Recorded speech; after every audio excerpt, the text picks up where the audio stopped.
Hey guys, today we have a really special video for you. So if you haven't already heard, we just released our second graphic novel, Where Nightmares Live, and it's available wherever books or audiobooks are sold. And what better way to get you guys a little sneak peek of this incredible piece of art than to tell you one of the new stories that is in this book. Again, our second graphic novel, Where Nightmares Live, is out right now wherever books are sold, so grab your copy today and follow along. And remember, your nightmares are waiting. We've covered lots of bizarre stories on this channel, but I can say with confidence that today's story is easily one of the weirdest. In fact, it could even be the most weird, because you'll get to the end of the story and hear what happens, the big reveal, and you're going to be like, wait, what happened? So buckle up, it's a good one. But before we get into today's story, if you're a fan of the strange, dark, and mysterious delivered in story format, then you've come to the right place, because that's all we do, and we upload once a week. So if that's of interest to you, please offer to clean the like button's house, but instead of cleaning it, just go ahead and bring a wrecking crew to their property and level it. Also, please subscribe to our channel and turn on all notifications so you don't miss any of our weekly uploads. Okay, let's get into today's story.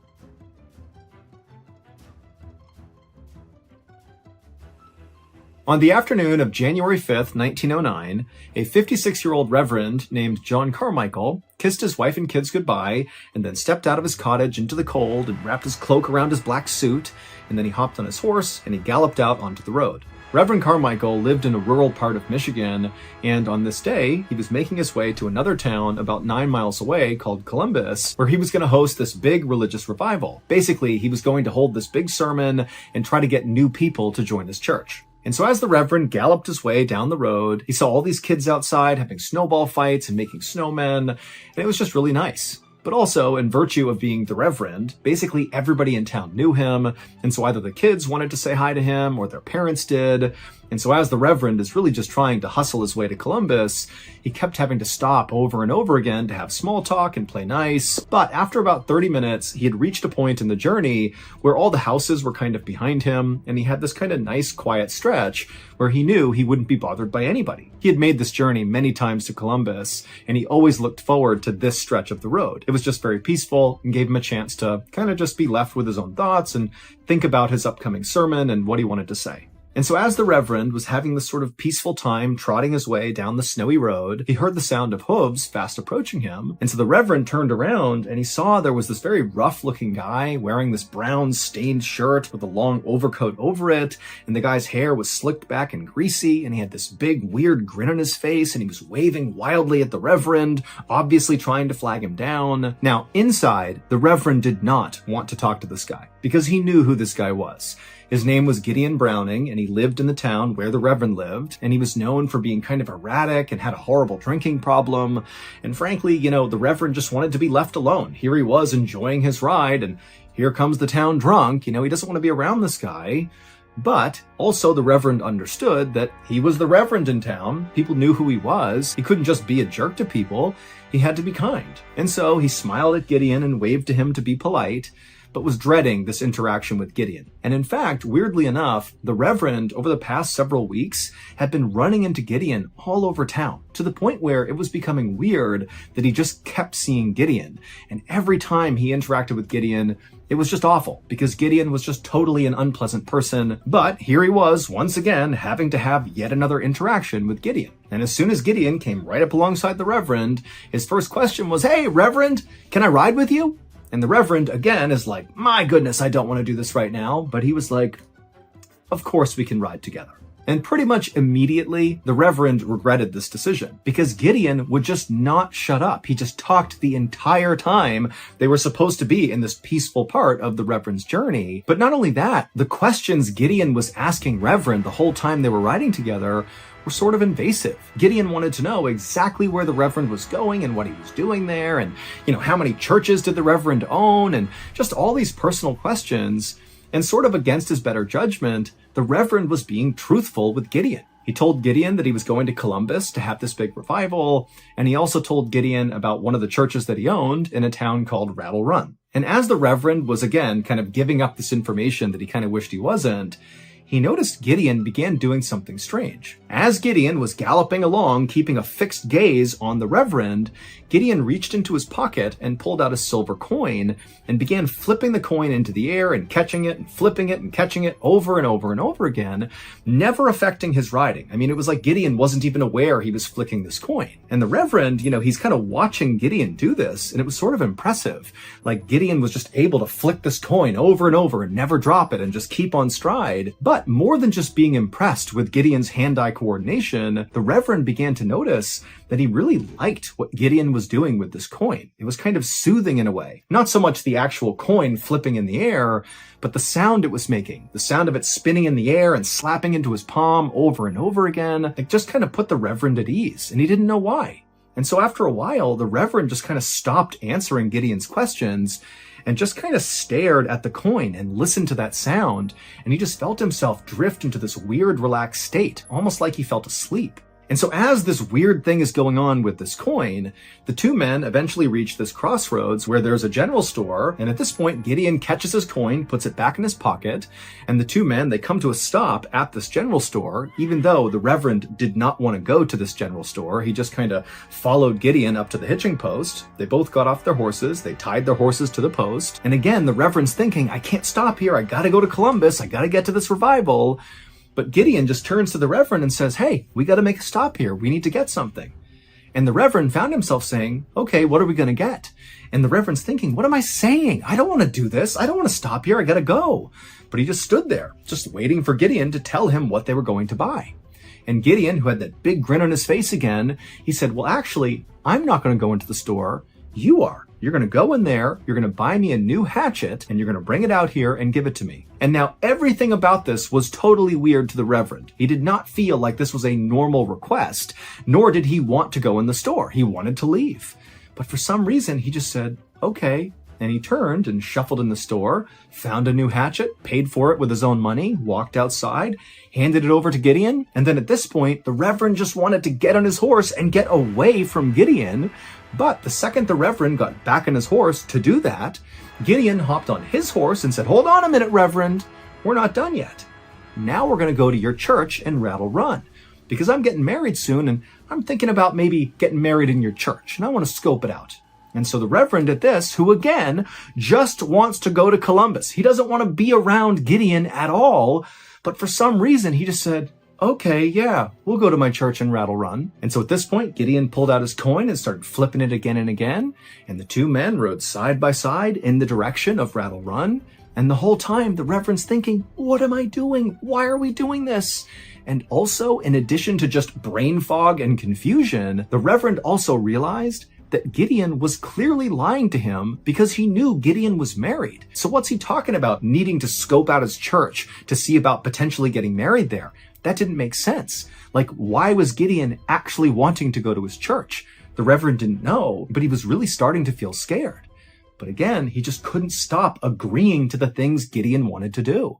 And so the two men galloped their way to Rattle Run. The whole time Gideon's flipping that coin and staring at the Reverend, and the Reverend's just totally transfixed on the coin. And then they get to the church. Gideon puts the coin in his pocket. The two men hitch their horses to the post outside. They go up to the front door. The Reverend unlocks it. They go inside. And sort of automatically, the Reverend walked to the back of the church and he lit the stove. And then as he was walking back towards the front, where Gideon was still standing right in front of the doorway, Gideon suddenly told the Reverend to stop where he was. And so the Reverend stopped in the middle of the church, and he's just looking at Gideon, who's got that coin back out, and he's flipping it up and down again. And at this point, the Reverend just looks at Gideon and says, well, do you want to look around? And Gideon, who's flipping that coin up and down, just says, no, I don't need to look around. There is no wedding. Hey, Reverend, go ahead and lift up your left arm. And at this point, the Reverend is terrified, he's confused, and his left arm just suddenly raised up into the air. He had no control over it. And then a second later, Gideon says, hey, go ahead and raise your other arm. And so the Reverend, who's still got his left arm out to one side, felt his right arm come up to the other side. And so at this point, the Reverend's just standing there with his arms out to the side. And it was at this point that the Reverend understood what was going on. Clearly, Gideon had hypnotized him. That could be the only explanation for what was going on here. But before the Reverend could say or do anything about how totally weird the situation was, Gideon, who was flipping that coin and had a big grin on his face the whole time he was making the Reverend raise his arms up, Suddenly, Gideon's face completely changed, and he became deadly serious, and he was staring at the Reverend, and then he dropped the coin to the ground and began moving towards the Reverend. The following day, around noon, the caretaker for Reverend Carmichael's Rattle Run Church made his way to that church to check in on the building. He knew Reverend Carmichael was going to be in Columbus for a few days, and so he just wanted to make sure, nothing was out of the ordinary. And as this caretaker galloped up to this small white steepled church, he noticed right away there was a column of smoke coming up out of the chimney. Clearly, there was a fire lit inside of the church, and the caretaker's thinking, that doesn't make any sense. The Reverend is not supposed to be here, so who could possibly be in the church right now? And then after the caretaker got up to the front door, he was about to put his key in the lock when he discovered the door was already unlocked. And so instinctively, he put his hand on his pistol on his hip, and then he grabbed the handle and he flung the door open. And when he looked inside the church, he just froze, because the entire interior of the church was drenched in blood. There was blood on the pews, the walls, on the altar, and then also amongst all this blood, the caretaker also noticed there were little pieces of ripped up fabric all over the place, and he saw one of them had a unique button sewn into it, a button he recognized as belonging on Reverend Carmichael's suit. And so the caretaker is horrified. He's looking around. He doesn't see anybody, but he sees there's a drag trail right down the center aisle all the way up to the altar, and it curves around to the right out of view. Now, the caretaker wanted to turn and run away, but he was worried that maybe Reverend Carmichael was in here somewhere and was maybe still alive and he could help him. And so the caretaker felt like it was his responsibility to investigate. And so he drew his pistol and he began walking down this bloody aisle, kind of looking around for any sign of anybody inside the church, but it was deadly silent. And he eventually got about halfway down the aisle when he spotted a silver coin sitting in the middle of the aisle covered in blood, and he kept on walking to where the blood trail turned around the pew, and it led right up to that stove that was obviously still smoldering, and the door to the stove was shut, so the caretaker couldn't see what was inside of it. And so the caretaker just walked up to the stove, and after looking around one more time to make sure nobody else was in here, he opened up the stove, and inside the stove was a human skull. News of Reverend Carmichael's horrific murder very quickly spread all around town and beyond just that town. I mean, this was all over the place. And within 24 hours, there was this huge police investigation that was launched to try to figure out who killed him. And very quickly, the police in Rattle Run spoke to the sheriff of the town where the Reverend lived, and they learned that on the same day that Reverend Carmichael had left to go to Columbus and then obviously was killed inside of his church, well, on that same day, a man named Gideon Browning had this really big blow-up public fight in town, same town as Reverend Carmichael, with his brother-in-law. And this fight was so explosive, lots of people saw it and heard it, and people said after this big fight with his brother-in-law, Gideon had hopped on his horse and rode off angrily. And the kids in that town who were outside that day having snowball fights and building snowmen, they would say that they saw Reverend Carmichael traveling down this road because he talked to all the kids and their parents, and not long after Reverend Carmichael had kind of disappeared down the road, they also reported seeing Gideon Browning coming down the same road, heading in the same direction as Reverend Carmichael. And after that, nobody had seen Gideon since. And so very quickly, Gideon became the #1 suspect in this murder. And basically the thought was, Gideon was so angry from this fight with his brother-in-law that he must have just taken out his anger on the Reverend. Basically, the Reverend was in the wrong place at the wrong time and got killed. Now, the police knew this was a flimsy theory at best, but Gideon had a reputation for being totally erratic and a total drunk, and so it kind of fit with who he was, that this was something maybe he would do. And so within 24 hours of the murder, there was this huge multi-statewide manhunt for Gideon. 3 days later, and 500 miles away from the town of Rattle Run, in a city in Illinois, a man opened the door to a boarding house and stepped inside. And the owner of the boarding house, her name was Miranda Hughes, she was sitting behind the front desk, and when she looked up and saw this man, she had to stifle a gasp, because this man looked absolutely horrible. He was wearing this really dark stained brown shirt with a long overcoat over it. He was shivering and skinny and pale and just looked like he was about to die, basically. But the man just walked up to her and said his name was John Elder and he wanted to rent a room.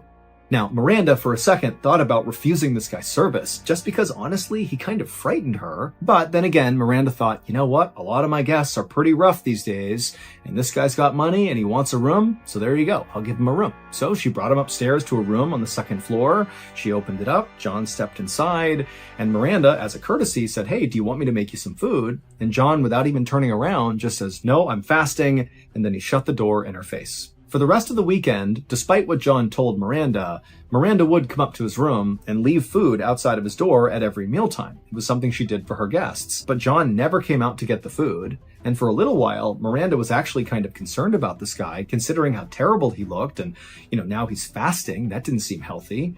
But at the same time, Miranda was kind of happy to not have to deal with this guy, and so she basically ignored him. But on the morning of January 12th, so 1 week after the murder, and 3 days after John Elder had checked into this boarding house, Miranda was walking across the back lawn of this boarding house when she heard what sounded like somebody moaning in pain coming from the outhouse. Now, normally, Miranda would never even think of going to the outhouse and seeing if somebody was okay in there. But the sound this person was making sounded so obviously like they were in pain that she just couldn't help herself. And so Miranda ran to the door of this outhouse and she yelled inside, hey, are you okay in there? And the only sound she heard coming out was more moaning and whimpering. And so, acting on a gut instinct, Miranda grabbed the door and flung it open, and what she saw made her scream. It was John Elder, and he was sitting on the toilet looking up at her with wide, panicked eyes, and his throat had been slashed from ear to ear. She could basically see deep into his neck. This was a fatal wound, and he was bleeding everywhere. And so Miranda stumbled backwards, turned around, and ran to go find police. By the time the police arrived at the boarding house and went to the outhouse, John Elder was already dead from this horrible wound. And at first, the police did not connect the death of John Elder to what had happened in Rattle Run 500 miles away. They were totally disconnected. That is, until police searched John Elder and they found in one of his pockets was a blood-stained letter addressed to the sheriff of Rattle Run. And as soon as the police read it, they knew they had something huge on their hands, because John Elder was not who he said he was. To understand who John Elder was, and to even begin to understand what happened in Rattle Run, we need to go back to January 6th, the day that Reverend Carmichael left his house and began making the journey to Columbus for this big revival. During that journey, Reverend Carmichael did come in contact with Gideon Browning.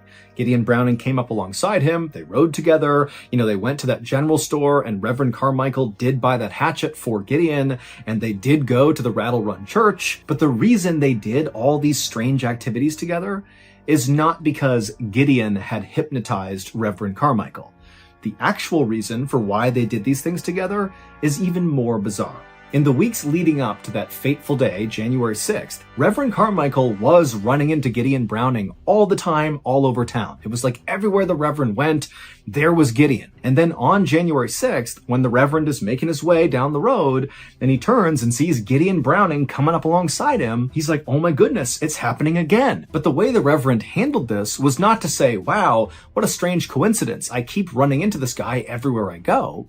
Instead, the Reverend believed that Gideon must have some sort of special power, that he's able to know where I am at all times, and he's using that power to try to intimidate me by spying on me. And so on January 6th, when Gideon came galloping up alongside of the Reverend's already completely paranoid and on edge about Gideon, fearing this guy has magical powers, basically. And then when Gideon pulled out that coin and began flipping it into the air, which apparently was just something he did, the Reverend took that as, oh my goodness, in addition to having magical powers to always know where I am, Gideon also has the power of hypnosis. And that coin that I can't take my eyes off that sounds so incredible and it's soothing me, well, that is hypnotizing me. Gideon is now controlling me and my thoughts and my body. And so at this point, the Reverend actually believed he was hypnotized, and so he just kind of began going along with anything Gideon wanted. And so it's assumed that Gideon did want to stop at the general store and just kind of said, hey, do you want to stop at the general store? And the Reverend's like, yes, I'll stop at the general store. And then maybe Gideon asked the Reverend, hey, do you mind buying me a new hatchet? And the Reverend's like, yes, I'll buy you a new hatchet. And he goes in, gets the hatchet, comes back out. And then apparently, Gideon said, hey, I want to go check out your church in Rattle Run. And the Reverend was like, yeah, okay, let's go check it out. And then when they got to the church, at some point, the Reverend just went to the middle of the church and put his arms out to either side like he was Jesus Christ nailed to the cross, even though, Gideon had not made him do that. This is the Reverend, caught up in his own delusion. As he's standing there like this, Gideon, who's flipping the coin, fumbles it and it falls to the ground. And the Reverend, who believes that coin has full control over what he's doing, he thought, oh my gosh, the spell is now broken. I need to save myself. And so the Reverend ran and grabbed that hatchet, and he forced Gideon to take off all his clothes, and then he made Gideon hand the clothes over, and once the Reverend had those clothes, he hacked Gideon to pieces and then burned his body in that stove. And then after this horrific murder, the Reverend took his own suit and basically ripped it off and shredded it to bits and then kind of threw it all around the church to make it seem like he had been the one who was killed and that was his skull inside of the stove. And then he put on all of Gideon Browning's clothes, the brown dirty shirt and the long coat, and then he traveled 500 miles to Miranda Hughes's boarding house, where he went inside and booked a room under the pseudonym John Elder. And while the Reverend was hiding out inside of this boarding house, the police in Rattle Run very quickly figured out that the body inside of the church, the skull inside of the stove and the remains that were in there, did not belong to Reverend Carmichael. They belonged to Gideon Browning. And so immediately it went from, Gideon Browning must have done it to no, Reverend Carmichael is the killer and he killed Gideon. But before they could track the Reverend down, Reverend Carmichael, aka John Elder, had gone into that outhouse and slit his own throat. However, when the police searched John Elder's body, so Reverend Carmichael's body, they would find that blood-stained letter addressed to the sheriff in Rattle Run, and basically it was a confession. Now, granted, it was the confession of Reverend Carmichael, who genuinely believed Gideon had hypnotized him and had all these special powers, and he basically was acting in self-defense, but nonetheless, it was still a confession to murder. Now, of course, there's lots of details in this story that we can't be totally sure of. We don't really know what the discussions were like between Reverend Carmichael and Gideon Browning when they met on that road and then eventually made their way to the church and the murder happened. This is basically just the best theory around what happened. Also, it's worth noting that there was a history of mental illness in Reverend Carmichael's family, but this story happened at a time when nobody took mental health seriously, and so it's very unlikely that even if authorities had known about that this crime could have been prevented.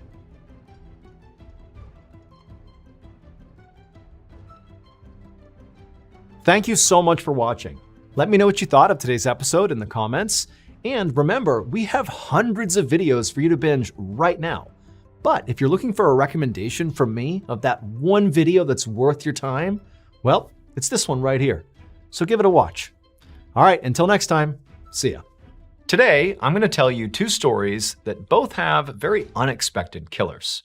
But before we get into those stories, if you're a fan of the strange, dark, and mysterious delivered in story format, then you've come to the right place because that's all we do and we upload once a week. So if that's of interest to you, please gift the like button a brand new signed copy of MrBallen's brand new graphic novel, Where Nightmares Live. But make sure you first rip out one page from each story. Also, please subscribe to our channel and turn on all notifications so you don't miss any of our weekly uploads. Okay, let's get into today's stories.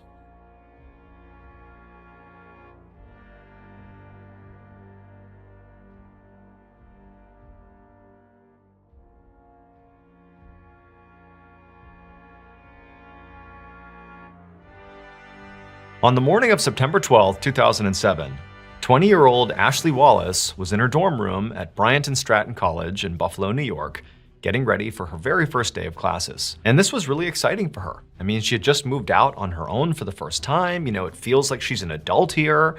And so today was a big day. She looked herself in the mirror and made sure her look was just right. She gathered up all her books and her journals and all the stuff she would need.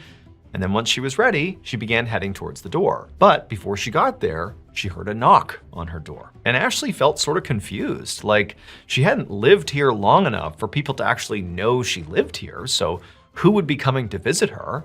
And she certainly didn't have any plans to see anybody today. And so she's thinking, I have no idea who could be at my door right now. So she walks to the door, she opens it up, and she is truly shocked now to see who's standing there. But her shock quickly turns into fear. So there were two police officers standing in the hallway looking right at Ashley, and the looks on their faces were very serious. Now, Ashley, the reason she felt so scared when she saw these police officers was not because she had, done something wrong. It was because in her life, before she got to college, she had experienced some pretty severe trauma. So her father had passed away when she was 13, a sudden heart attack, and it had been very traumatic for her. It sort of threw the family for a loop. And then her mother had remarried, and her stepfather, who had, raised her from that point on, he had sort of struggled with depression on and off, and it seemed like he was doing okay, but not long after her biological father had suddenly died, her stepfather took his own life. And so once again, Ashley and her family's lives were turned upside down. And so in many ways, Ashley had not really recovered from those two losses. Those happened not that long ago. And now she was out here on her own, trying to be an adult, trying her best to stay composed. But she just had this awful feeling when she saw these police officers that they were there to tell her that, somebody else close to her had died. But when the officers actually began speaking to Ashley, it was clear they were not here to notify her about, a new death, but they were here to talk about her family. They told her that they were there to speak to her about her father, her biological father, who had passed away 7 years earlier. And so when they said that to Ashley, she was like, okay, what do you mean? What do you want to know about my dad? And they told her that, Ashley, we exhumed your father. And it turns out he very likely did not die of a heart attack. We think he was murdered. About 30 minutes later, when these officers had finally left Ashley's room, Ashley was left feeling completely distraught. I mean, number one, she's just found out that there is suspicion that her father was killed by somebody, but worse than that was these two officers who had been here were not here to console Ashley. They were here to effectively interrogate her. They were looking into the family to see if, Ashley was involved in what happened to her father. And so for Ashley, this had really caught her off guard. She felt like she was stammering and confused in all of her answers, which only made her seem more suspicious. And it was like every little misstep she had, the police would dial in and ask even more pointed questions. And by the end of it, she was just sobbing and telling them, like, I didn't do this. I didn't hurt my dad. I have no idea who would do that. And so eventually the police had gotten up and left. But they told Ashley they were going to be in touch, and then they were gone. And so Ashley's just left there in her room, wondering what she's supposed to do now. She thought about, sucking it up and just going to class, but she's thinking, like, how can I possibly focus on class right now when I've just learned what I've learned and had this horrible experience with the police? And so Ashley ended up calling her mother, and her mother was obviously very upset when she picked up, even before Ashley said anything. And Ashley quickly learned that her mother also had a sort of similar experience with police that day, that she had also been told that, her husband apparently had been killed and they were now investigating her to see if maybe she had something to do with it. And so the two women just sort of cried on the phone and they began saying, like, I just don't understand, like, who would want to hurt him? It just doesn't make any sense. Like, they've got to be wrong. Like, none of this makes any sense. And so eventually, Ashley's mother, whose name was Stacy, just told her daughter to come home, forget about classes. We can deal with that stuff later. Just come home, be with your family. Ashley agreed that was the most reasonable thing to do here. And so she grabbed her stuff, she left the dorm, hopped in her car, and she drove the hour back to her mom's place. And when she gets there and she goes inside, the first person she sees is actually her younger sister, Bree, who was 16 years old. And Bree's eyes were red. She obviously had been crying. And, in the first couple of seconds they spoke, it was clear that Bree, too, had had a sort of rough interaction with police as well that day. And so it's like the whole family has been thrust into this chaotic moment that none of them can make any sense of. On the one hand, it's like, who would want to hurt dad?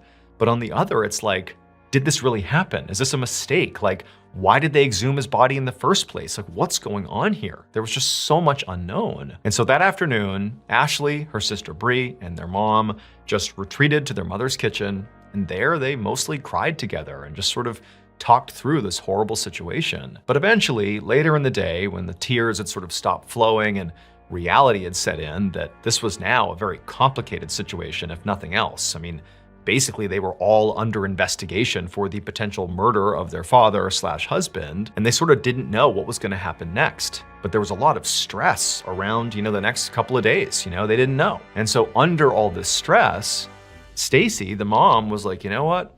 I'm getting a drink. Do any of you guys want a drink? And Bree was only 16 and she declined. But Ashley said, sure. She was 20, not 21 yet, but she was drinking at this point. And so she said, yep, I'll take a drink. And so Stacy mixed some drinks for her and Ashley, as well as a non-alcoholic drink for Bree. And so for the rest of the night, the girls just sat in the kitchen having their drinks and trying hard not to let this horrible situation totally wreck them. The next morning, when Ashley woke up inside of her mother's house, she found she was really hungover. Now, she obviously had had some drinks the night before with her mom and her sister, but she was thinking to herself, like, the level of hungover she was feeling felt disproportionate. Like, she was really hungover despite a relatively small amount of alcohol. But Ashley was wondering if maybe part of the reason she felt so bad was not just a hangover. Maybe it was like this emotional fallout from this horrible thing that happened the day before. And so Ashley, she's laying in bed feeling so bad, and she's just convincing herself that I just need to get up, I need to go to my classes, I need to sort of treat the day like a normal day and sort of get my life back together and be ready to potentially deal with police or, whatever else is gonna happen here. And so Ashley sort of wills herself out of bed. She's got a blinding headache. She feels horrible, but nonetheless, she takes a shower, she gets herself together, and before long, she's saying bye to her mom and sister, and she's driving back to the campus. And when she gets there, she still feels terrible, but, she goes to her classes, and she does her best to focus, which really turned out to be a gargantuan task, but she did it. And then finally, at the end of the day, during her last class, Ashley began to sort of break out of this fog, this hangover fog that she was in, and she began sort of feeling normal again. And so by the time she left the lecture hall and was done for the day, she actually felt good enough that she hopped right back in her car and drove right back to her mother's house. And that night, again, just like the night before, she, her sister, and her mom just sat in the kitchen, just sort of having this cathartic moment together, crying together, talking about their dad, sharing memories, sharing theories, and also having a few drinks. And again, Bree did not have any alcohol, but Ashley and her mother did. The next morning, when Ashley woke up, once again, her head was pounding. She was so hungover, way worse than the day before. Except when she opened her eyes and kind of looked around, that really was not the first thing that hit her. The first thing that hit her is, I don't know where I am. The room looked different. And as she kind of adjusted and looked around, she realized she was in a hospital room. And so Ashley began to panic and began looking around for her family or anybody she recognized, but nobody that she knew was in there. There were just these two police officers sitting against the wall in her room. And these two officers, when they saw Ashley coming to, they got up and they walked over to her and they explained to her that she was very lucky that her mother had actually found her in her bed at her mother's house that morning, and Ashley had been unresponsive. And so her mother had called an ambulance and they had rushed her here, and luckily she was stabilized now, but apparently she was very close to full-blown organ failure. Like, she almost died. It was very lucky she got here when she did. But before Ashley could ask any questions, well, what was it that was causing my body to shut down? Like, what's going on here? These two police officers kind of looked at each other, and then one of them pulled a piece of paper out of their pocket and they handed it to Ashley. And they said, you need to explain yourself. It would turn out the way Ashley's stepfather had taken his own life was by drinking antifreeze. At least that was the initial theory. But pretty quickly, investigators started to say, why would somebody take their own life that way? Drinking antifreeze is slow and painful. That's not a good first choice if you're gonna take your own life. And so as suspicions rose around the stepfather, investigators thought, okay, well, the biological father died just a few years before, and apparently he died of a heart attack, but maybe we ought to make sure, because we're basically suggesting that maybe somebody did this to the stepfather. Is it possible somebody, killed the biological father? And so they exhumed the biological father, and during the autopsy, they discovered antifreeze in his remains. And so now, fast forward to the hospital where Ashley has woken up.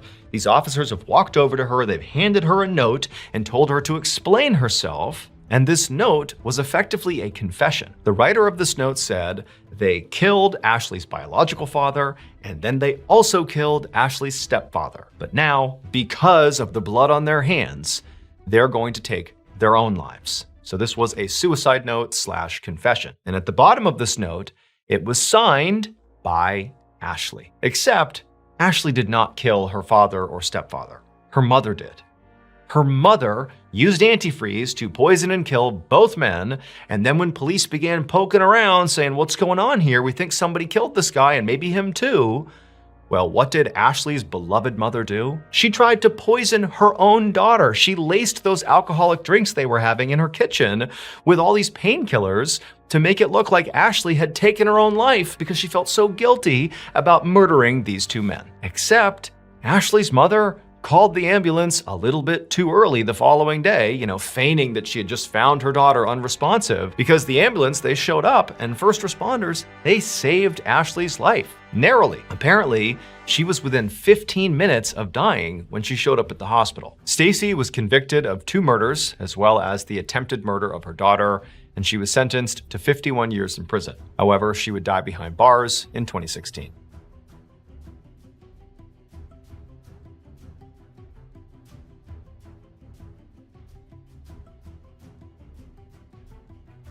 Around lunchtime on March 31st, 2010, a man in his mid-50s named John Schmeier was sitting at a table with a bunch of his friends inside of a Hooters restaurant in the small city of York, Pennsylvania. So John was a retired eye doctor. He'd had a very successful career, made a bunch of money, and his friends that were at this table with him were also, pretty successful guys, sort of like mid to upper tier professionals with very successful careers too. But what they were doing today had nothing to do with career. This was pure pleasure. This group of guys, this specific group of friends who were very, very close, they would meet up, a couple times a month at this particular Hooters. They would sit at the same table, they would order the same things. They loved it. It was sort of like their little clubhouse. And in fact, they had even come up with a name for, this group of friends. They called themselves the Orange Shorts Society. And so the reason they did that is because Hooters has a sort of vibe to it that if you've been there, you know exactly what I'm talking about. If you haven't been there, basically the waitresses dress in very scantily clad clothing, and they all wear these sort of iconic white tank tops and orange shorts. And so basically these men were sort of joking that they were the Orange Short Society because of the shorts these women would all wear. And so that afternoon, John and the rest of the members of the Orange Short Society all sat around chatting and, BSing with each other, just being guys. And at some point, John brought up a subject that the rest of the society was accustomed to him bringing up, and that was his ex-wife, Monica. So all of his friends knew that John had been married to Monica for 20 years, but then they got divorced in 2003, so 7 years earlier.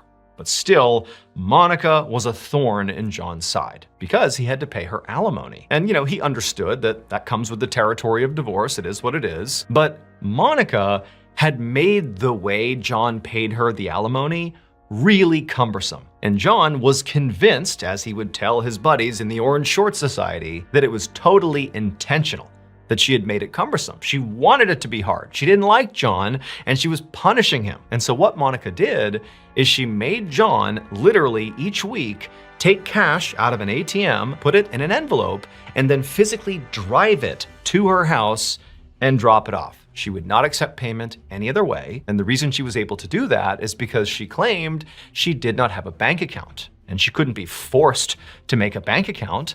And so either John made these cumbersome payments in cash or he risked not making the payment at all, and then she could come after him legally. And so he was sort of trapped, making this trek once a week to hand over cash to his ex-wife, who he really couldn't stand. Now, their divorce was not super contentious. The two of them just sort of drifted apart. They stopped seeing eye to eye. And actually, Monica really didn't like the whole Orange Short Society thing. She thought it was totally scummy and that John and his buddies were just kind of gross for going to that restaurant and sort of making jokes about, what these women are wearing and making that part of their identity, the Orange Short Society. She didn't like it. And so they just kind of drifted apart. That was all it was. But now it had become this sort of bitter feud between the two of them. And so at the same time that John and his buddies in the Orange Short Society are sitting in the restaurant and John is going on his tirade once again about Monica's alimony, simultaneously on the other side of town, police rushed to Monica's house. Minutes earlier, there had been a 911 call that came from Monica's house, but when the operator answered, There was no answer. And so by protocol, they had just sent first responders out to the house to see if whoever had called was okay. And so the police, they get to Monica's house, they park, they go right up to the front door, they're knocking on the door, there's no answer, they're looking around, there's no sign of forced entry, no sign of anything really going on here. It's just a quiet day in the neighborhood. But they go to the door again, they knock a few more times, and when there's no answer, they try the doorknob, and it's unlocked. So they open the door up, and right away, they look in, and there's Monica. And she's dead on the ground with the phone right next to her, and she's been shot in the head. Shortly after this discovery, the lead detective, Douglas Demagon, along with his team, began to survey the crime scene. And they quickly found a purse next to Monica's body, and inside was her license. That was how they identified her. And then they also found a .32 caliber shell casing lying near the body that clearly seemed to be from the round that struck her in the head and killed her. But perhaps the most unusual aspect of this crime scene had really nothing to do with the body. It was all the money that they found all over the house, specifically cash in envelopes. There were these envelopes in trash cans and drawers, on tables. I mean, it was kind of like all over the place, some out in the open, some hidden, but there was lots of money stashed in this home. And so Demagon and the other investigators began to wonder if, okay, maybe this was a robbery and Monica got killed in the process. But it's like, okay, if it was a robbery, why is there so much cash out in the open, literally packaged up in envelopes, easy to, remove from the house? Why is it all here?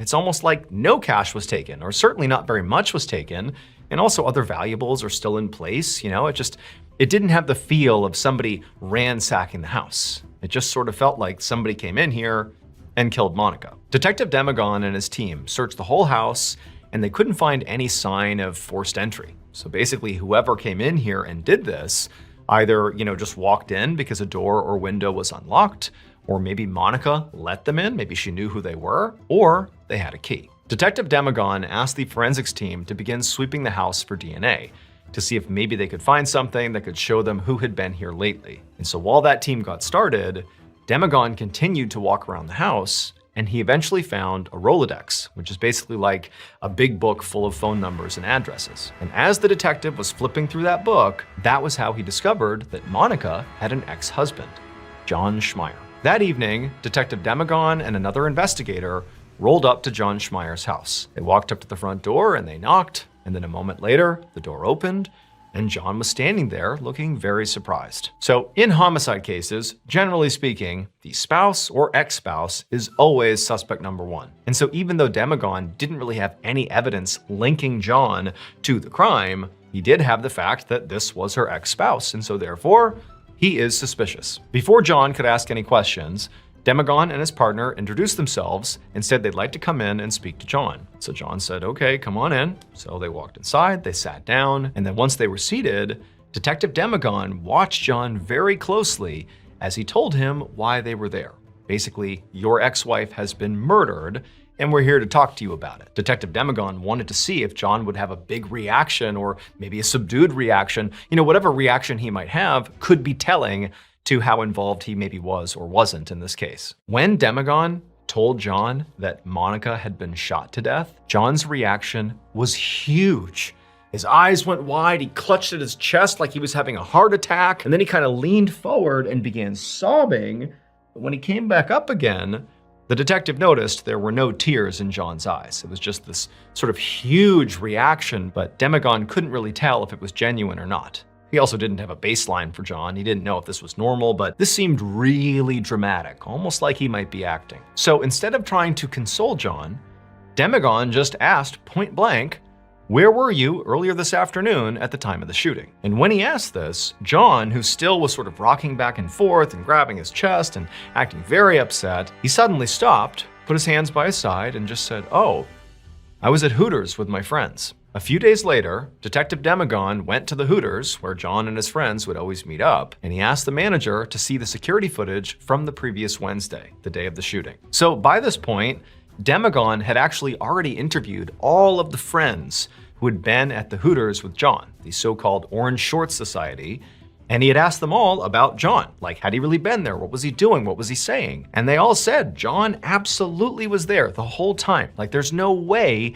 he could have left and done anything to Monica. He was here with us. I promise you he was here. Now, they would admit to the detective that John did speak disparagingly about Monica. He would talk about how mad he was about her alimony, and he definitely didn't like her very much. But that was it. That was the extent of his hatred. Now, despite how convincingly these friends said John was there the whole time, he couldn't have done this, Demagon still needed proof. He needed to really see that John had been here when he said he was here. So John went to the manager, they pulled up the security footage from the previous Wednesday, and wouldn't you know it, there's John. He comes in, he sits down, he's with his buddies, and he is there the whole time, during the time that Monica was killed. And so at this point, Demagon did feel like it sort of was impossible that John actually went and killed Monica. But given the contention between them, John apparently really doesn't like Monica. He hates making these payments to her.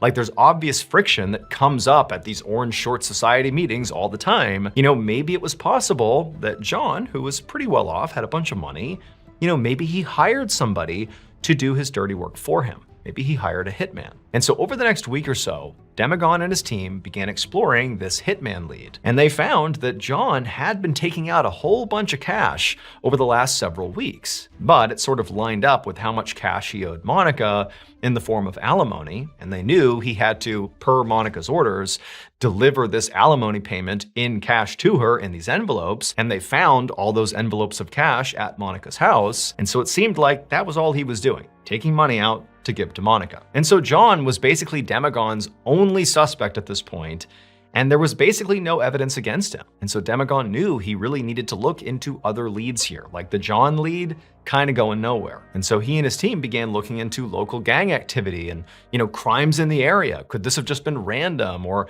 something completely unrelated? But after 3 months of looking for any connection anywhere in the area, there wasn't one, and the case kind of came to a stall. And so at this point, Demagon decided that the only thing he could do realistically was just kind of start over, go back to square one, and basically re-examine all the evidence all over again. And that included going back and looking at the security footage from the Hooters on that Wednesday when the Orange Short Society was there. And so Demagon, he sat down, he starts watching this tape over and over and over again. It's like the 1,000th time he's looked at this grainy footage, and suddenly something stands out to him. Something he missed all the other times he looked. And as he replayed the footage over and over again, he realized he now knew almost certainly what happened to Monica. It would turn out the footage of the Orange Short Society meeting did hold the secret to Monica's murder. John Schmeier did not kill his ex-wife, nor did he hire a hitman to do it. He really had nothing to do with her death. The only thing he did do is, at these Orange Short Society meetups, he would talk openly about how he didn't really like Monica. In particular, he resented the fact that she was making him deliver all this cash to her to pay his alimony payments. It just felt totally cumbersome. But that meant John, on a regular basis, was telling these men in the Orange Short Society that Monica was flush with cash. She was giving her tons of cash every single week. This woman has so much cash at her house. And eventually, one of the Orange Short Society members, a man named Tim Jacoby, decided, you know what? I'm going to go to Monica's house and I'm going to take that cash. Demagon had been operating under the assumption that all the men who were present on that Wednesday meetup at Hooters, the Orange Short Society, that was the totality of the group. Those were all the members. Because the way the men talked about their group was they all meet up every single time. Same group, same seats, same restaurant. And so Demagon assumed, okay, then it's the same people. This is it. This is the totality of the group. Everybody is accounted for. But no, on the day of the murder, one regular member of the Orange Short Society was not present. Tim Jacoby. And that is the discrepancy that Demagon caught when he watched that footage for the 1,000th time. He realized, wait a minute, there's another guy. I heard another guy's name, Tim Jacoby. He's not here. Police would later tie Tim to the crime scene with DNA evidence. They determined that Tim went to her house with the intention of robbing her, but when Monica fought back, he shot and killed her and then fled without taking any money. Tim was convicted of first-degree murder and sentenced to death. He is currently on death row in Pennsylvania.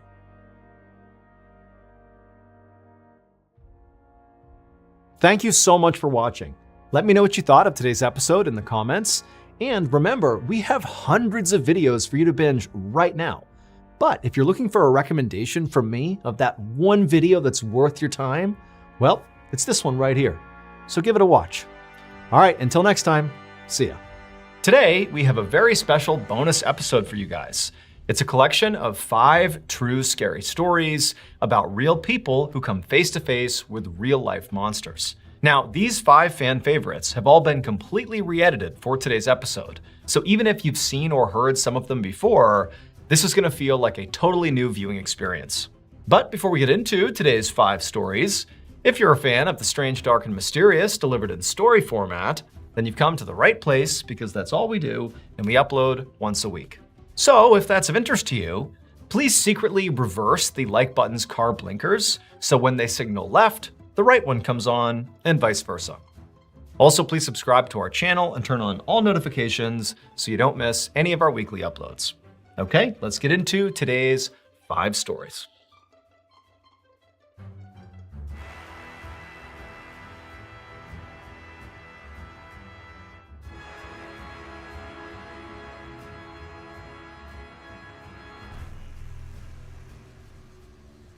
In 1978, 16-year-old Bridget Geiger was waiting outside her home in Ohio for a boy named Jeffrey to take her to prom. She wasn't particularly excited to go to prom with Jeffrey. He was known to be really nervous around girls, and so she figured it was going to be a pretty awkward date, but nobody else had asked her to go, and she really wanted to go to prom, so she said yes. When Jeffrey showed up, she was immediately disappointed. He was wearing this odd ensemble of vest and bow tie as opposed to the standard tuxedo that she was anticipating him wearing.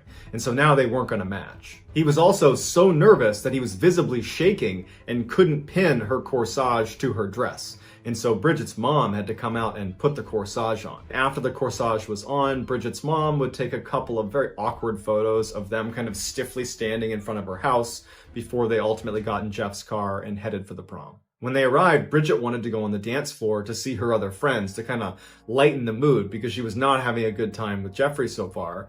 But she did stay with him, and it was clear that Jeffrey hated being at the prom. He hated being around this swarming group of teenagers. Bridget felt kind of bad and said, "Hey, Jeffrey, do you want to go sit down and just grab a bite to eat over at the little food cart they have here?" Jeffrey's very relieved and says, "Yes, I'd love to do that." And the pair leave the dance floor and walk over to the little food court area. As they're about to sit down, Jeffrey pulls the chair out for Bridget. She sits down, he kind of pushes her in like a gentleman, but then instead of sitting down with her, he just walks away without telling her where he's going. Bridget assumed he was just going to the bathroom, but after a really long amount of time had passed, and it was clear he had not just gone to the bathroom, she got up to go look for him. And so she went on the dance floor, she can't find him in the building, and so she goes outside to see if maybe his car's not there anymore. Maybe he just left.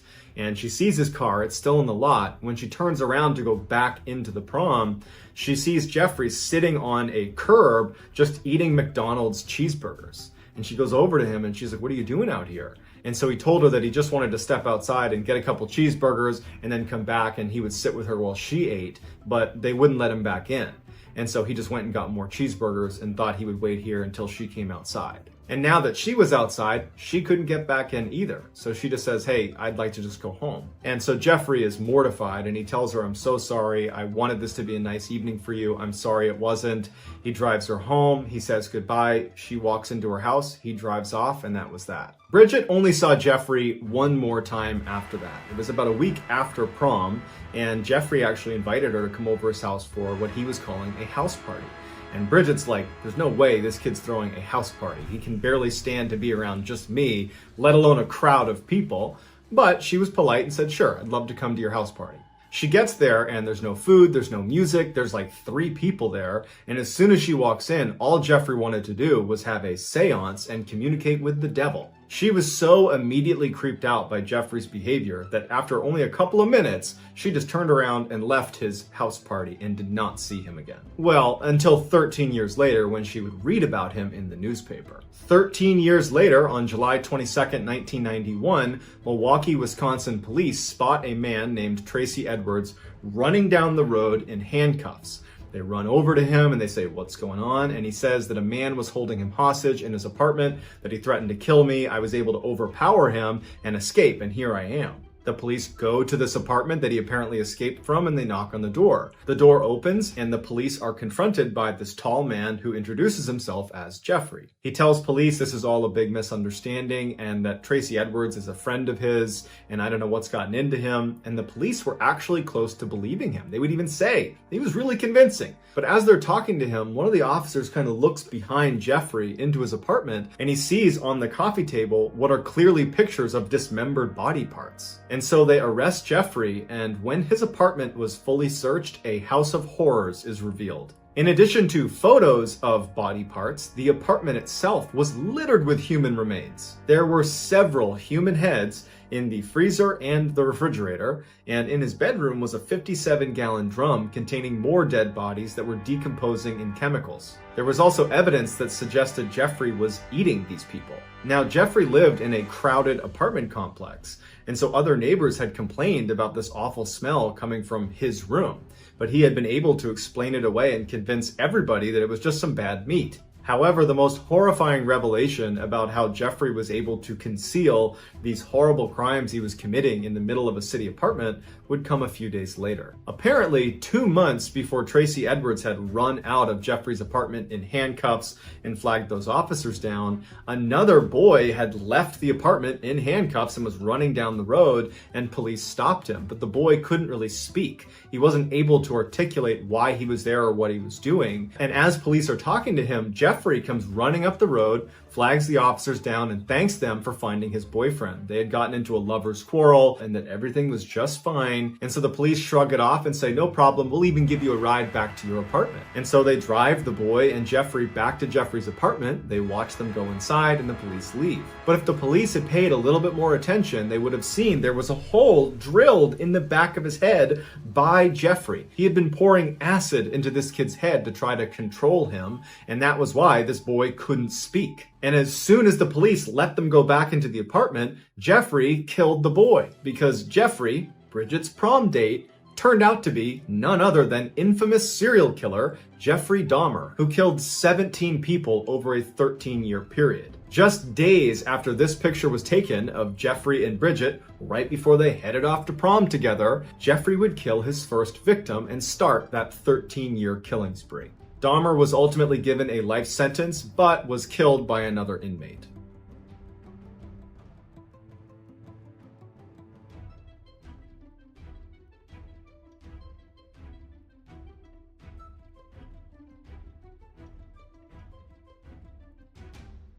In 2004, 16-year-old Misty Tasker was a typical American teenager living in Live Oak, Florida, which is a small rural town right in the middle of the state. One Saturday evening in January, she and her mother attended a church service. Afterwards, they hopped in her mother's truck and they got on the country highway and began making their way home. Their house was just 20 minutes down this highway. It was a straight shot.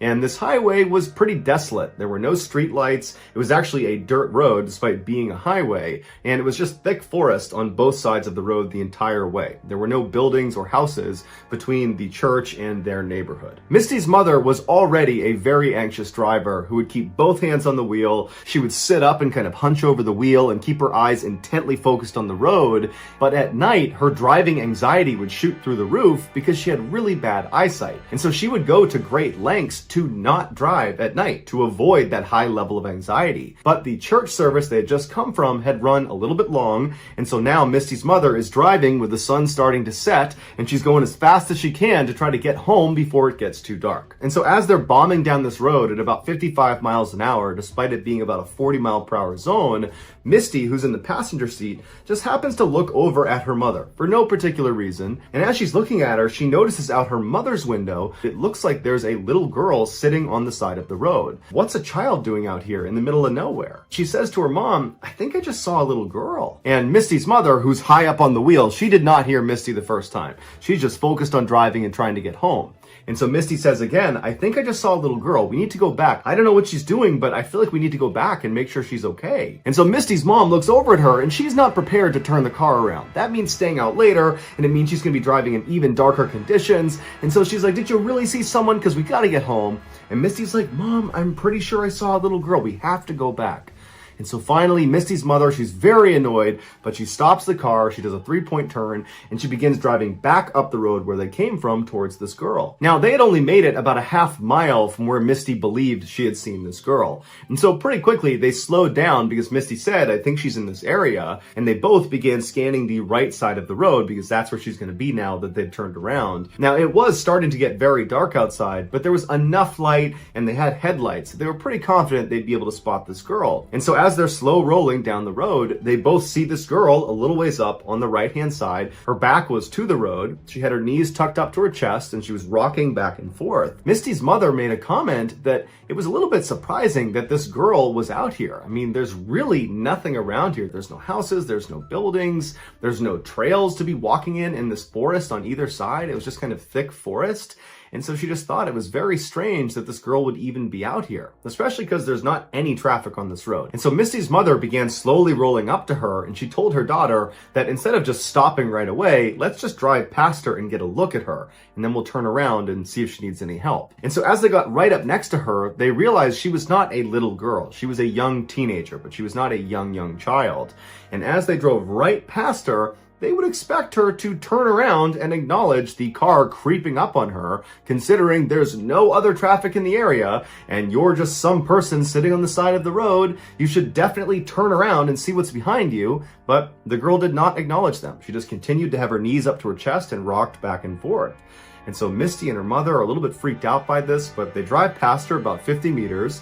Misty's mother does a 3-point turn, and when they're looking back down the road where the girl should now be on their left-hand side, they're oriented back towards their house now, she wasn't there anymore.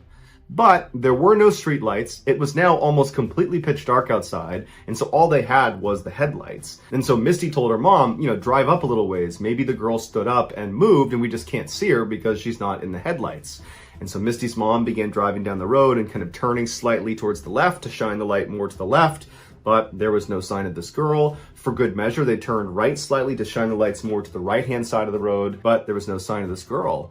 And so Misty and her mother just slow rolled back down the road, kind of keeping their eye out on both sides. But after traveling for several minutes, going about 5-10 miles an hour and seeing no sign of this girl, they decided that, well, she must have just gone back into the woods and gone back to wherever it was she came from. And so Misty's mom began picking up speed, and before long they had gone maybe 2 or 3 miles away from where they had seen this girl, and they were coming up to this 4-way intersection with stop signs all around. And as they were getting close, Misty's mother gasped because on the other side of the intersection, on the right-hand side, was this girl sitting on the side of the road. She's got her back to the road, her knees are up, and she's rocking back and forth. And so Misty's mother pulls up the stop sign and then just sits there. And both women are just stunned at what they're looking at. They had just seen her 2-3 miles back down the road. It wasn't possible for her to get all the way up here. And so Misty's mother looks at her daughter and says, do you think it's a different girl? And Misty's like, no, that's the same girl. And so they just sat there for a minute until Misty started to panic.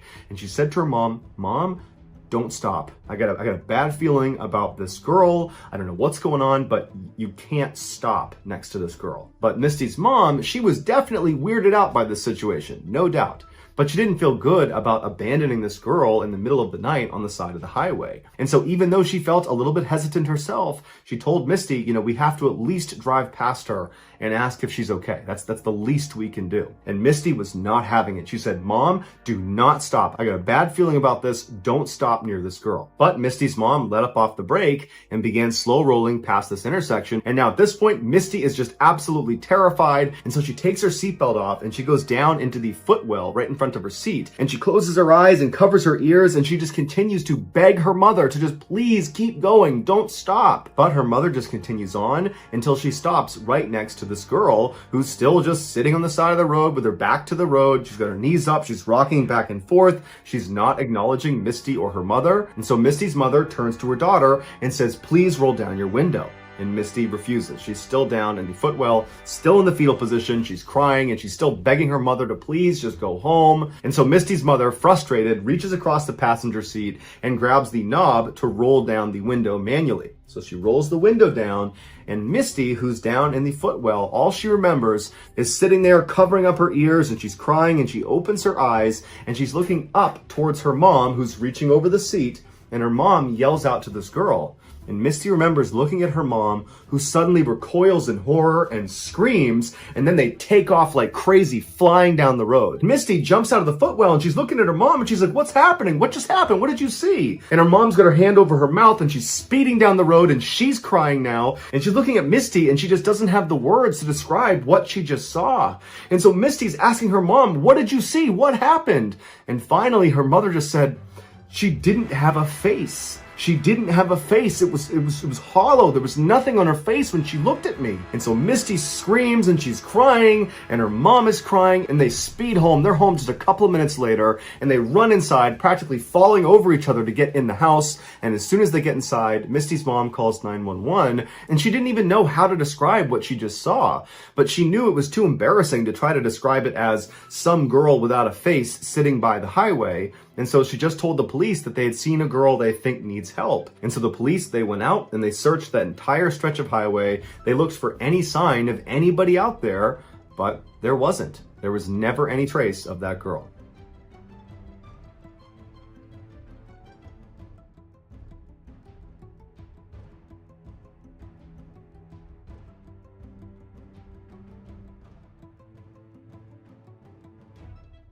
In 2018, a 21-year-old brand new police officer named Derek was dumped by his longtime girlfriend. This breakup caught him by surprise because he had actually just recently moved to Colorado in order to be closer to his girlfriend. So naturally, he was devastated. After a few weeks of being so depressed and kind of just moping around and going through the motions in his life at this point, one of his very close friends suggested to him, like, "Hey man, look, why don't you just make a profile on Tinder, the online dating service, and just put yourself out there again? You have no idea who's out there. Clearly, your ex-girlfriend was not the one." Derek had met his ex-girlfriend in a bar, and every other girlfriend he had ever had, he had met in person. So online dating was definitely not on his radar. But he was so lonely and sad, he figured, you know what? I got nothing to lose. And so he made himself a Tinder profile. Derek quickly matched with a woman on Tinder named Leah that he said was way out of his league, but he wasn't complaining. They chatted for a couple of weeks and they got on great. And so they wanted to get together and actually meet each other in person. But Leah lived well over an hour away from Derek. So there wasn't a natural meeting place.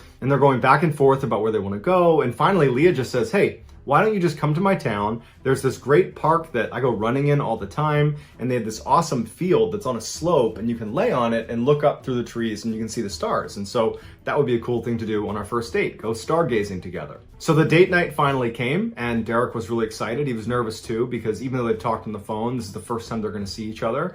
And so the plan was he was going to drive out to her town and actually pick her up from her work. She worked at a hair salon, and from there they would make their way over to this park. And so Derek pulls up to the hair salon right as Leah is coming outside, and she's all excited and she's waving to him. She runs over and she gets in the car and they hug and kiss on the cheek. And it's like they knew each other, but they didn't know each other because their entire relationship was online or via texting or a phone call. And so it's like they had history, but they didn't. But either way, Derek was really happy, and it seemed like Leah was too. From the hair salon, it was a pretty short drive to this access road that was going to bring them into this park. And when Leah told him to make this turn, it didn't look like a very well marked trail or even a marked park. It looked like this kind of random access road that Derek would not have associated with a big public park, but he doesn't know the area. And so he turns and he starts heading down this road, and the road went from cement to dirt pretty quickly. And this whole time he's thinking to himself, like, did I take a wrong turn? Does she know like where she's going? This does not feel like the way you drive into a big park, the way she was describing. Finally, they land back on cement, and they're actually on this road that's right up against this huge field. And so right away, Derek's stress is gone because now it's confirmed in his mind that, okay, that's a weird way to get into this park, but here's this huge, amazing field, and we're back on a real road, and everything's good again. Derek asked Leah, where should I park? Because they're on this really narrow road, and there didn't appear to be a parking lot. There also didn't appear to be anybody else on this field or on this road. It's this huge, open, beautiful space, but it did not look well populated or like it was well traveled. But she said, just go right up there. There's a small lot you can pull into. And so Derek starts going up this road, and he sees maybe 300 feet ahead of him are dim headlights of another car making their way down the road towards him. And now it was dark enough that he couldn't really make out what kind of vehicle it was. And so he didn't know if it was going to be some big truck or something like that. And so what he did is he just pulled over as far to the side of the road as he could to allow this vehicle to pass, even though there was a fair amount of distance they would need to cover before they were passing him. He figured just give them the right of the road. And so as they start moving forward, he can see that it's actually this big van, and they're moving pretty slowly, and he's just kind of waiting for them to pass, and he's not thinking anything of this. He's thinking that this is just another person at the park. And this van, instead of passing him, actually turns at the last second and almost goes bumper to bumper with Derek's car. He doesn't crash into it, but he stops just in front of Derek's car. And so Derek is a cop. He's a brand new cop, and he's super aggressive.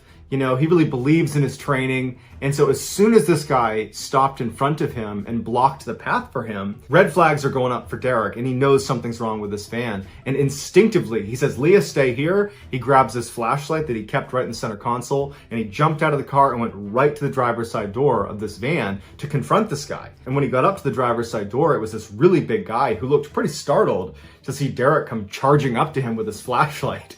And Derek's like, what are you doing, man? What are you blocking me in for? And the guy's like, oh, hey, sorry, I'm the caretaker here of this whole property, and we've had an issue with poachers in the area, and I was concerned you guys were poachers. It doesn't look like you're poachers, though. And Derek's like, no, we're not poachers. We're going stargazing. I'm on my first date here. And the caretaker's like, I am so sorry. Please get back in your car, go and enjoy your night. And at that, he backed up, did a 3-point turn, and drove right back up that road where he came from and disappeared down on the other side of the hill. Derek stood in front of his car for a couple of minutes, making sure this guy was gone. And then he turned around and he got back in the car, and he kind of joked with Leah. And he's like, yeah, he thought we were poachers. I guess you look like a poacher to him, and that's why he stopped us. But when he looked over at Leah to react to his hilarious joke, she wasn't paying attention to him. She was just furiously typing away on her phone, which Derek did think was a little bit odd. You'd think that she'd be more interested in this strange thing that just happened. Some weird guy just blocked us in, and I'm confronting him. You'd think she'd be interested in that on some level. She might want to know what I said to the guy and what he said to me, but she didn't seem to care. She was just really invested in whoever she was typing on her phone. And so Derek thinks, whatever, and just throws the car back in drive and continues up the trail the way they were going before they were stopped. So Derek continues down the road just a little ways until he sees a little dirt lot that's butted up against this huge field they're going to be hanging out on for the night. And so he pulls into the lot, backs into a space, and he and Leah get out, and they put a blanket out right next to the car, but on the grass on the hill. And they get their food out and their wine out, and they sit down, and very quickly they start swapping stories, and they're laughing, and they're stargazing, and they're having some wine, and everything's really great. After about an hour, it's totally dark outside, and Derek is laying on the hill facing back towards his car and towards the road they were on, and he notices to his left, up at the top of the hill, so the same area where the van had come from originally and where it went back to after they spoke that one time, Derek is looking out there and he sees headlights, and it's the van. And now the van is driving down the road, not leisurely like it was before, but they are flying down the hill. And before Derek or Leah have a chance to react to this van barreling down on them, it comes flying into the parking lot and practically hits his car and comes to a stop where it's boxed his car in. So even if he got in his car, he couldn't drive away. And so Derek jumps up, Leah jumps up, and the guy, the caretaker, the nice caretaker he talked to before, he hops out of the driver's seat and he walks around the front of the van. He's got this pipe in his hand and he looks at Derek and he's like, give me your keys and your wallet. And again, Derek is this brand new cop. You know, he's 21 years old. He's not about to let this guy push him around. And so he doesn't do anything at first. He doesn't know what he's going to do, but he doesn't do anything at first. He just looks at this guy and he shows him that I'm not just going to fall over because he told me to. But then Derek is given a huge curveball when Leah, his date, stands up and runs over to this guy and stands next to him and turns around and looks at Derek and goes, come on, give us your keys and wallet. And Derek's like, great, I'm getting set up by my date who I've spent the past 2 hours with, I had a connection with this girl. And so now Derek is just standing there doing nothing, not to be tough, but because he's in shock.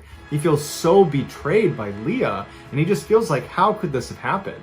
And in that moment, Leah walks to the back of the van and she gets a metal pipe. She comes back around and she goes, Derek, give us your keys and your wallet. We don't want to have to hurt you. And this is when Derek looks at them both and he goes, no. And as soon as he said that, the big guy tackles him. He gets thrown to the ground, but Derek could handle himself, and very quickly he was able to get up, and he drew his concealed carry pistol, and he's aiming it at the big guy and then back at Leah, and he's like, yeah, I'm a cop. Go ahead and put your hands up now. As soon as they saw the gun, they both dropped their pipes and put their hands up. And so as he's holding them both at gunpoint, he's looking over at Leah like, really? You did this to me? Are you kidding me right now?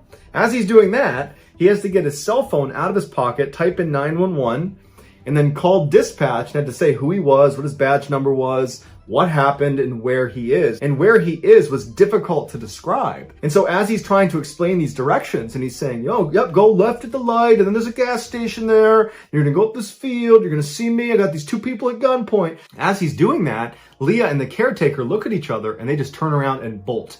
They figure he's distracted, we can at least get behind the van and run into the forest before he's going to catch us. And so instinctively, he takes off running after them, and he chases them for about 30 seconds into the tree line before he starts hearing gunshots. And they weren't his, someone's shooting at him, and he sees the muzzle flash out in the middle of the forest, and he's like, yeah, I'm not doing this. He turns around, runs back to his vehicle, he starts it up, and he has to basically smash into the van, back into the fence over and over again, like Austin Powers, like a 25-point turn, before he was barely able to grind his way out and peel out of this park. And so Derek pulls into the nearest gas station, he calls up dispatch, and he says, hey, I just called 911 like 5-10 minutes ago, and I dropped the call because I was chasing somebody. Here's my name, here's my badge number, I'm now at this gas station, can you send a couple of police officers over to my location now? And they said, yep, we'll send some to you. And so a police cruiser shows up with 2 officers inside that Derek recognized. They were senior to him, and they got out, and he explained again what happened, and they kind of gave him a hard time for getting catfished on his very first date, but at the same time, they knew it could have gone really badly. And so they decide they're going to load up in the police cruiser together, all 3 of them, and drive back up to the park. And so they get up to the park, and Derek points ahead, and he goes, that's the van, it's still here. And so they drive up and they stop short of the van. And the 2 uniformed officers, they turn to Derek and they're like, just stay in here. We're going to go check this van out. And so Derek's sitting in the car watching these guys go up to the vehicle, guns drawn. They're looking all around. They're clearing behind the vehicle. They're looking in the wood line. There's nobody there. And at some point he sees them put their pistols away and they go in the van. They're kind of shining with their flashlights all around. They're looking in the back, looking in the front. And then after a few minutes, they walked back to the cruiser. And as soon as they got in, Derek could tell there was just something off about how they were acting. When they were down at the gas station, they were kind of joking around with him. Now, whatever they had seen in the van was definitely not something they were going to joke about. And they turned to him and they're like, the back of the van, it was just knives and saws and pistols and rifles and lighter fluid and chains and handcuffs and duct tape. It was just awful, and it looks like there might even be blood on the ground. The 2 officers immediately called in additional backup, and before long, it was a full-fledged circus around this van of a crime scene investigation unit and other police officers, spotlights set up, and they went out looking in the woods for these people, but they never found the guy, they never found the girl, and Derek would tell the other investigators, hey, she works at this hair salon, like right down the road, I picked her up there. And so they went over to the hair salon and they wound up talking to the people there and they said, we've never heard of Leah. And when they showed them a picture of Leah, they were like, we've never seen her before. And so they came back and they told Derek, look, she's a con artist. And this whole thing, your whole relationship with her has been her setting you up in some way, shape, or form. The entire thing. That's all it ever was. And so for Derek, that was crushing. And he swore off Tinder immediately. He did not want to do any more online dating. But what really haunts him more than just being taken advantage of is, what would have happened if I wasn't concealed carrying? Would I have wound up in the back of that van?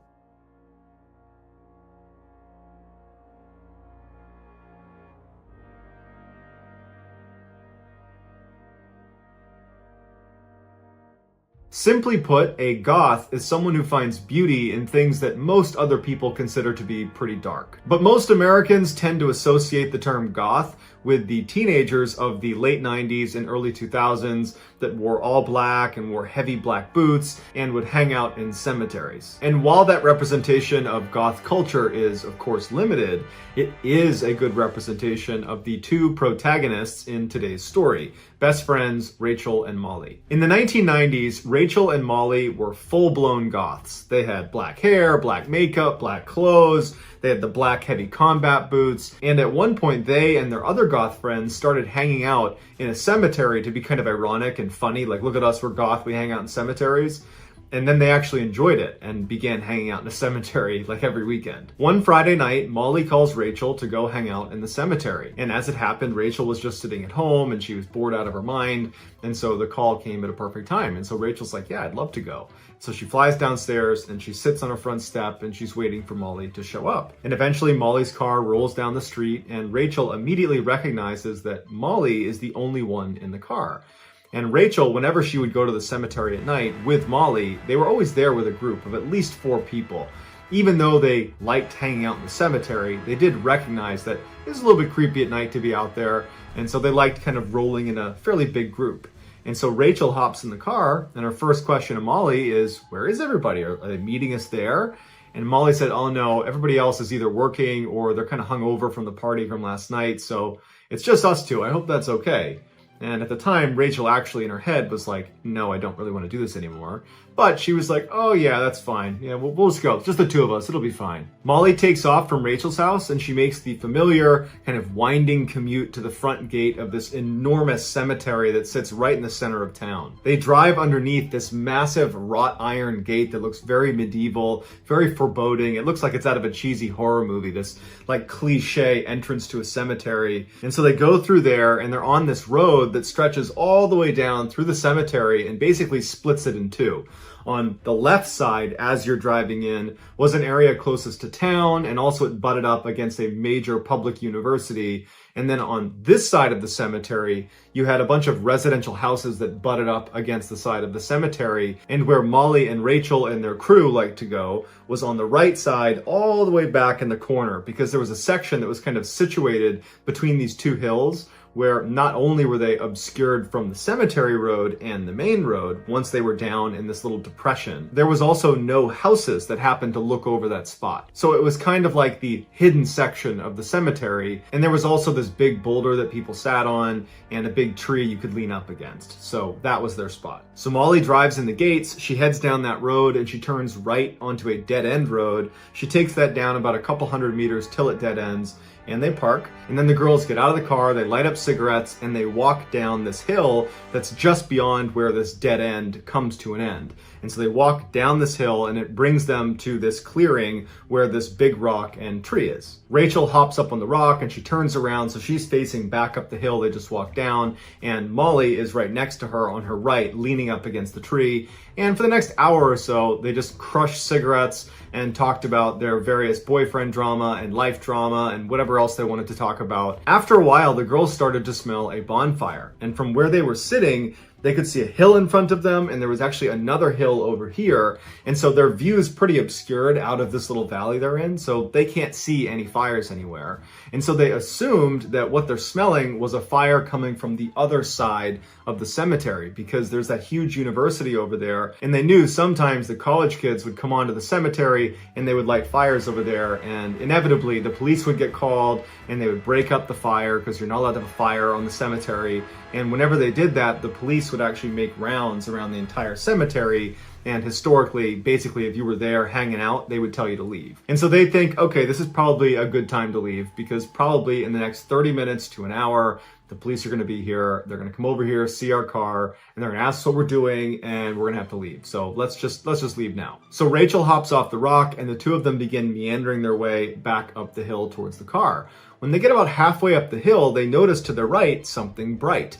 Now, because they were higher up, they could actually see over the hill to their right. And what they were seeing was the top of a bonfire. So the girls take a couple more steps up the hill to gain some elevation to hopefully be able to see better down into where this fire is. But even when they're up almost at the top of the hill, that fire is too far down on the other side of that hill that they can't see any people, and they can't really tell how big the fire is. They're just basically seeing the top flickers of it. Even though they don't know anything about the people over there at this fire, what they do know is when they showed up, there was no fire over there. They would have recognized it. So whoever's over there had to have shown up and built this fire while Rachel and Molly were down at the rock and tree.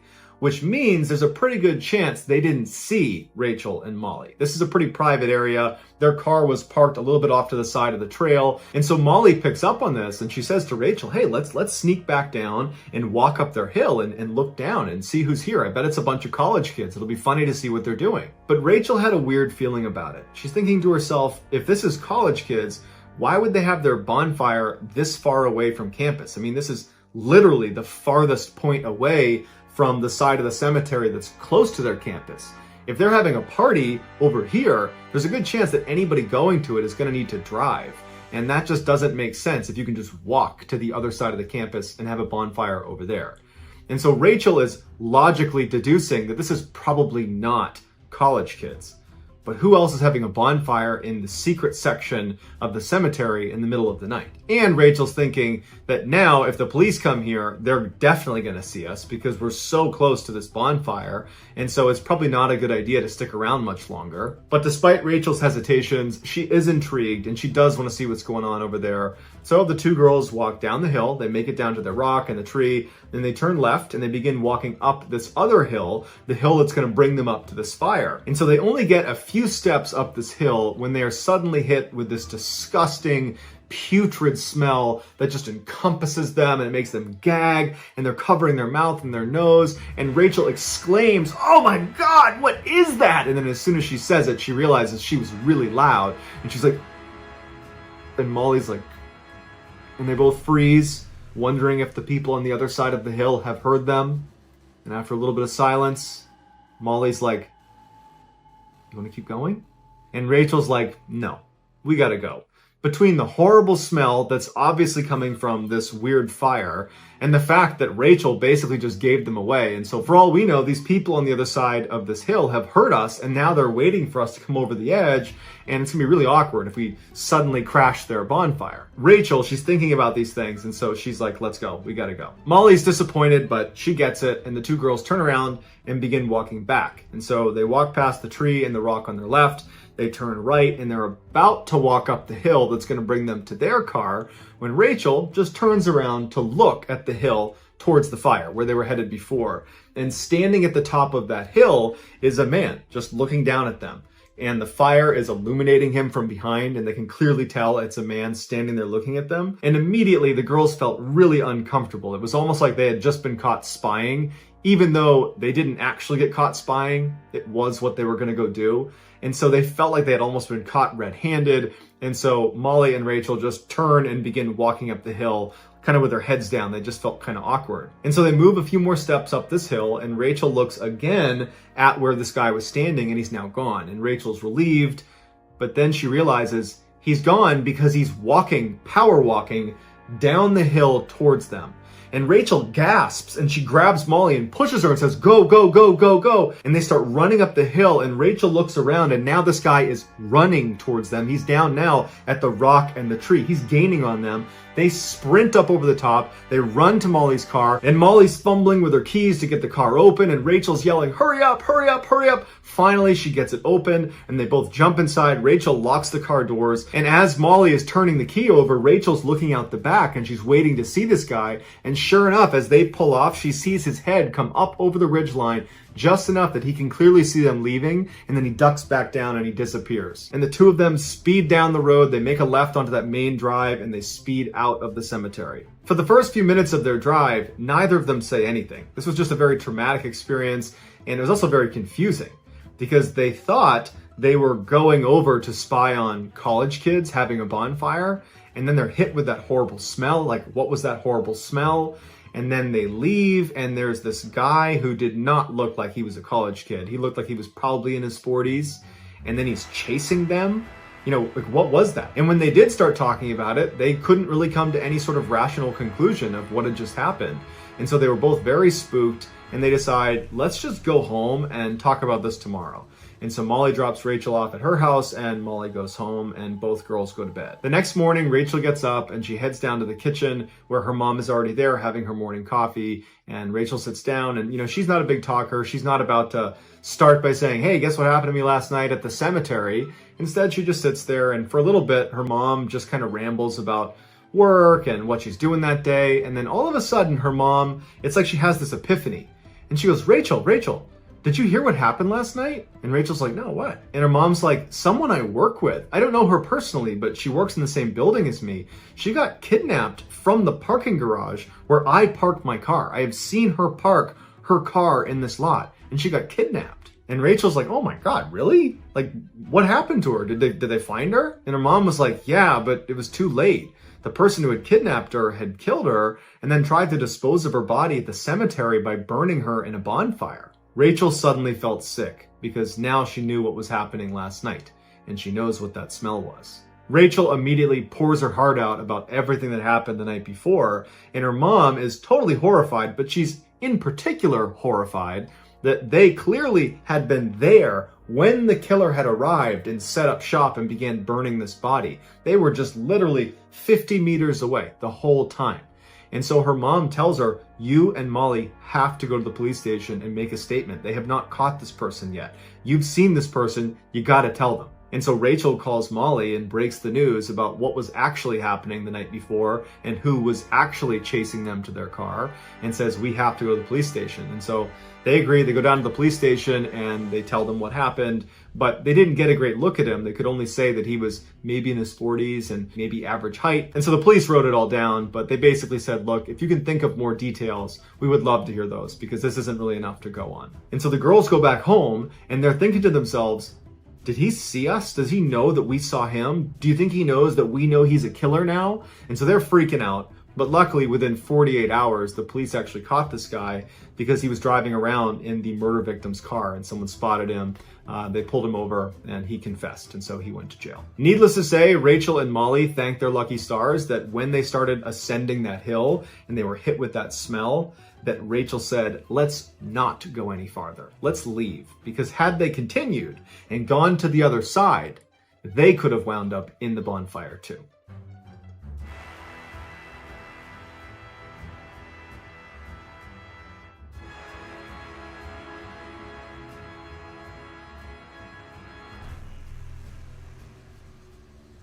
The following stories all take place in the Twin Cities in Minnesota. On New Year's Eve 1980, 20-year-old Karen Potak was out at a bar with her friends celebrating, and at some point in the night, she slipped out because she didn't want to stay any later, and she began walking home. Now, she didn't have a jacket on, and it was very cold outside, and she's kind of stumbling through the streets, and a man sees her and pulls over and offers to give her a ride home.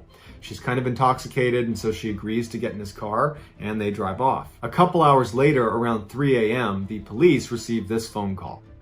Please, this is an emergency. Please send a squad to Pierce Butler Road, Molenberg Manufacturing Company, machine shop. Please, there's an ambulance too. There's a girl hurt there. Can you tell me what happened to her?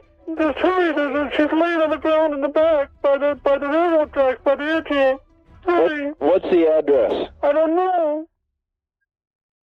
Using this information from the caller, the police arrive in the back of that building and they find Karen Potak. She had been repeatedly bludgeoned over the head with a tire iron and then left for dead. Miraculously, she would survive, but because of her head injury, she forgot almost everything about that night, including the description of the guy who picked her up and who probably attacked her and who probably was the one who called police. So the police tried to interview some people in the area around where she was found, but it was a really deserted area and no one knew anything, and there was no physical evidence left at the scene, so the case went cold. Then, 5 months later, the police receive another phone call.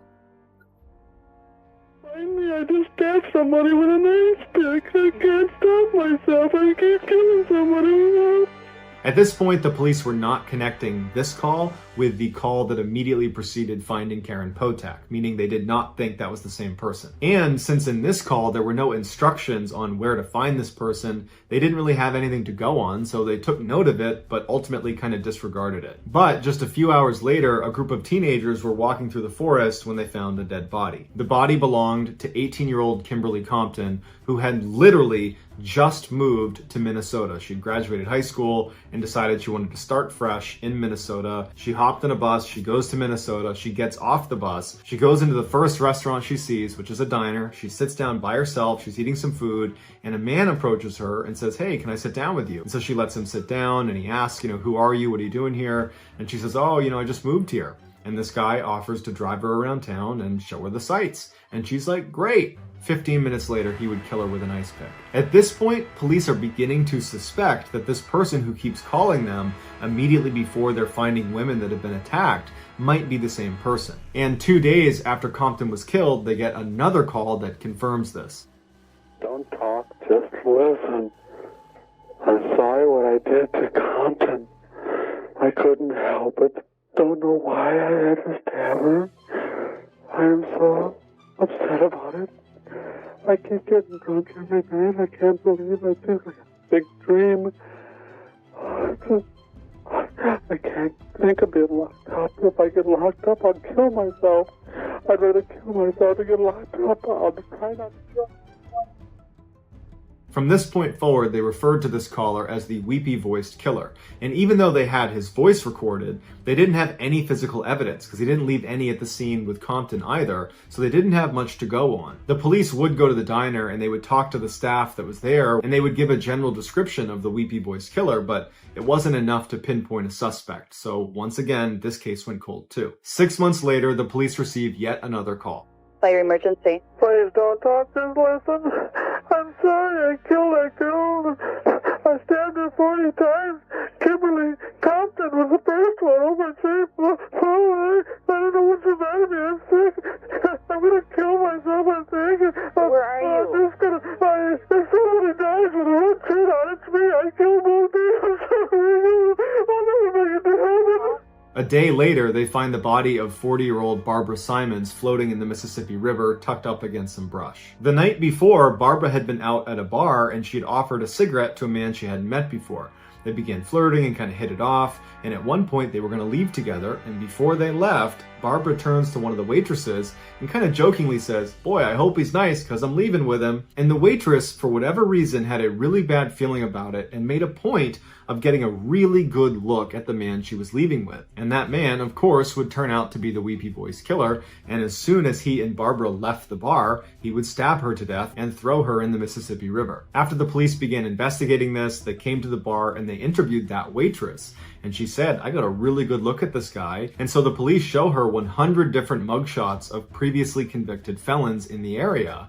And she immediately identifies 38-year-old Paul Stefani and says, "That's the guy." Paul had been convicted for aggravated assault, and he also had a history of mental illness. Paul is immediately put under surveillance, but within 24 hours, he manages to ditch his tail and goes straight into downtown Minneapolis, where he picks up 19-year-old street worker Denise Williams. Paul took her down a dark alleyway, and she kind of sensed something was wrong. And so she grabbed a glass bottle that was sitting on the floor of the car. And when he went to attack her, she managed to hit him in the head and cut his face really, really badly. And she managed to protect herself enough that she could get out of the car and run away and save her own life. And a neighbor saw her running out of the car and kind of saw the whole exchange, didn't like how it looked, so they called 911. When police showed up, Paul was long gone. That same night, police get another call from the weepy-voiced killer. This one's a little bit different. He's actually asking for help for himself. Need an ambulance? Where? 1505 Westminster? 1505 Yes. Westminster, what's the problem? I'm all cut up. I got beat up. What's your apartment number? 208. I'm bleeding. 208, where are you bleeding from? From my arm, my face, my head. Now, by the time this call is being made, the audio recordings of his previous phone calls had been made public. They were aired on radio shows, on TV, people had heard his voice, and it's fairly distinctive. And the dispatcher recognized his voice and told police, "There's a chance the weepy-voiced killer just called us." So an ambulance comes and picks up Paul Stefani and brings him to the hospital, and when he's sitting in his hospital bed, police walk in and they apprehend him. He pled not guilty, and prosecutors did not actually have that much evidence connecting him to each of these attacks. They had these audio recordings, but that was about it. And so ultimately he got 58 years in prison, not a life sentence. But considering his age, it wound up functioning like a life sentence. 12 years into that sentence, he was diagnosed with terminal cancer and was told he only had a year to live. And so it was at this point that he confessed to all of the attacks, including one they didn't know about. He murdered 33-year-old Kathleen Greening in her own home. He just didn't make a phone call to police afterwards. Paul would die shortly after his confessions.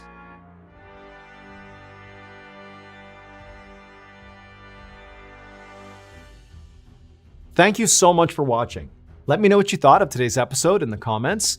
And remember, we have hundreds of videos for you to binge right now. But if you're looking for a recommendation from me of that one video that's worth your time, well, it's this one right here. So give it a watch. All right, until next time, see ya.